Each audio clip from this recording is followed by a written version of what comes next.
Warren Beatty is one of the most fascinating characters in Hollywood history.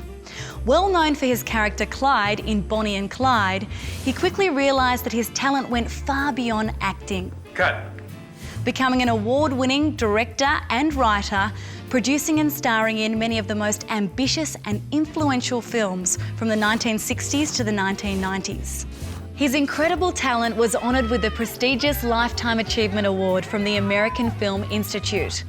Highly respected and revered, all the big stars turned up to support and congratulate him.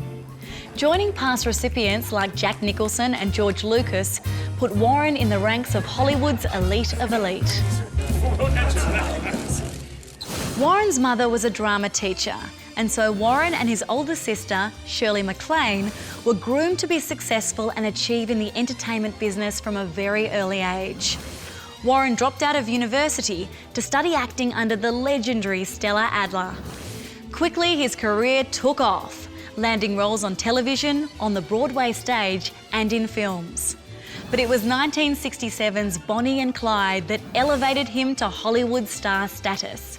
He not only acted, but produced and oversaw every aspect of the film's production from start to finish. It earned a colossal 10 Oscar nominations with 2 wins. A born leader and decisive decision-maker, Warren found it natural to step behind the camera to direct. There's a time when something just has to be done.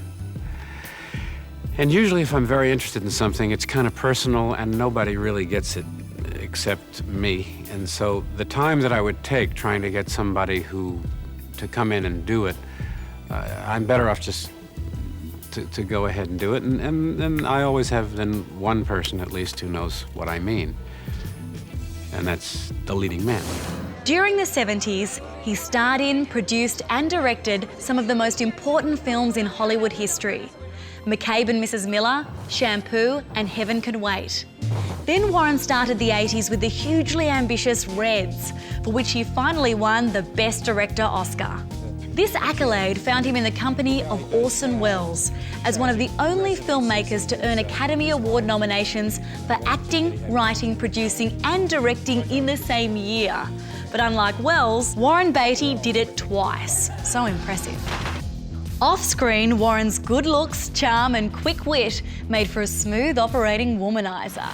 He dated and broke a long list of leading ladies' hearts, including Cher, Jane Fonda, Bianca Jagger, Diane Keaton, Elle Macpherson, Madonna and Carly Simon, who apparently penned her hit You're So Vain about him.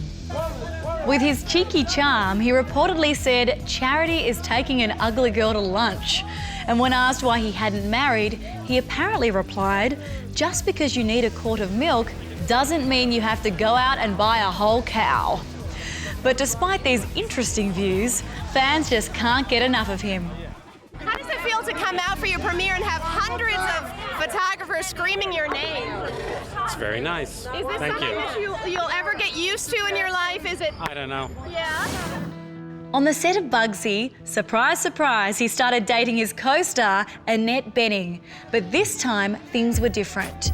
She managed to tame the infamous Bachelor, and Hollywood was shocked when in 1992 they married. They now have 4 children, and the family is regarded as Hollywood royalty. Highly respected and revered for his work, he's directed 7 different actors in their Oscar-nominated roles. Movie greats like Diane Keaton, Jack Nicholson, Al Pacino and himself twice. Part of his success as a director is that he always gets what he wants.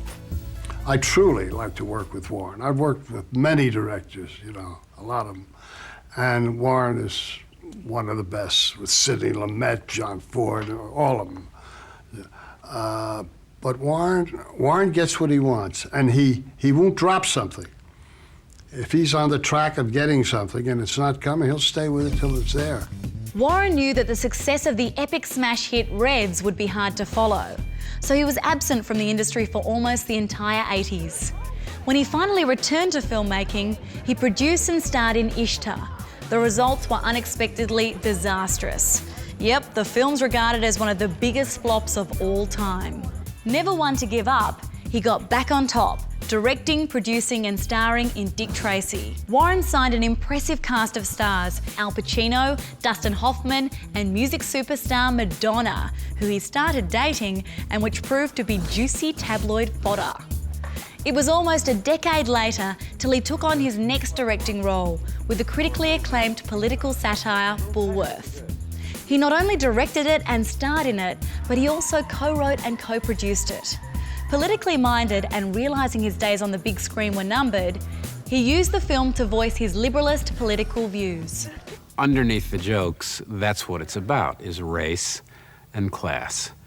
The haves and the have-nots. Do the haves have too much? If they have, why are they controlling? Why are they allowed to control everything? What is the media? What do our information outlets have to do with this? Where is their responsibility? So in a way, you could say I'm a traitor to my class because I'm a rich guy in making this movie. But I'd have to say that I made the movie because it entertains me. Warren has always been passionate for politics. He befriended and campaigned for Liberal candidates like Robert and John F. Kennedy. This involvement fueled rumours that he himself may run for office and even the presidency one day. Highly confident, charismatic and outgoing, he was always one to have his voice heard. American politics is just ridiculous. It's just ridiculous what these poor people have to do to get elected, to get money, the amounts of money they spent, where the money comes from, where it goes. People who know better are doing what they know is the wrong thing. Because if they don't do it, they won't get the money to get reelected. So it's a ridiculous situation. I think Warren's idea is that, which is a pretty rich one, is that in order to get a, politician to tell the truth, you basically have to give him a nervous breakdown. So strong were his political inclinations that he turned down leads in The Godfather, The Sting and The Great Gatsby during the early 70s to serve as an advisor on George McGovern's presidential campaign. And he's used not only his celebrity status, but his films to communicate his avid political views. I don't think Warren can make a picture that is apolitical. I think Warren uses film to express his political ideas and his other ideas. In the politically fused and exceptionally risky 1998 film Bulworth, Warren played a faded Democratic senator who puts a hit out on himself in order for his family to cash in on a sizable insurance policy. Living on borrowed time, his character embarks on a journey of political and spiritual renewal, sprouting raw, unfiltered thoughts in the form of hip-hop music that shocked and provoked the film's audiences. I think through this movie, Warren, the character Jay Bulworth, speaks for the community that is not spoken for in this country. Warren is going to surprise you in this movie because he does certain things that you would never expect. He's very courageous. I think this is probably going to be his most courageous movie because of the way he goes about it and what he asks of himself and what he wrote for himself to do. Very courageous. The music plays a key role in both the movie's plot and messaging. Warren's charisma and passion that was so apparent with the ladies also proved successful in persuading conflicting rappers to work together for the film. The rap artists were highly impressed by Warren's passion, zeal and dedication to all aspects of the film. I've never seen someone who's playing in the movie, writing the movie and directing the movie, being involved with the soundtrack. I mean, I do soundtracks all the time. I never seen a person from the movie so involved with the soundtrack like that before, even so involved with the entire project.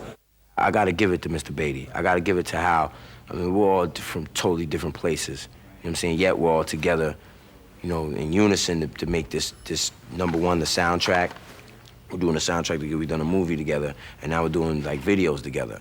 And I mean, that, we're communicating, you know what I mean? We're bridging the gap between differences, and that's what the movie's about. I didn't know what to expect before I met him, but it make you feel real comfortable and you could just really be yourself.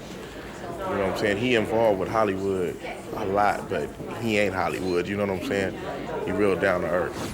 Admired for starring in and making some of the most iconic films in cinematic history while dating many of the hottest leading ladies along the way, Warren is definitely a Hollywood living legend. Stay tuned to Star Picks for more of the movies you know and the actors you love. Broadcasting glorious high definition with 5.1 surround sound where available. For more of the best in entertainment news, check out your movie network channels. It's altogether better, on screen and at mnc.tv.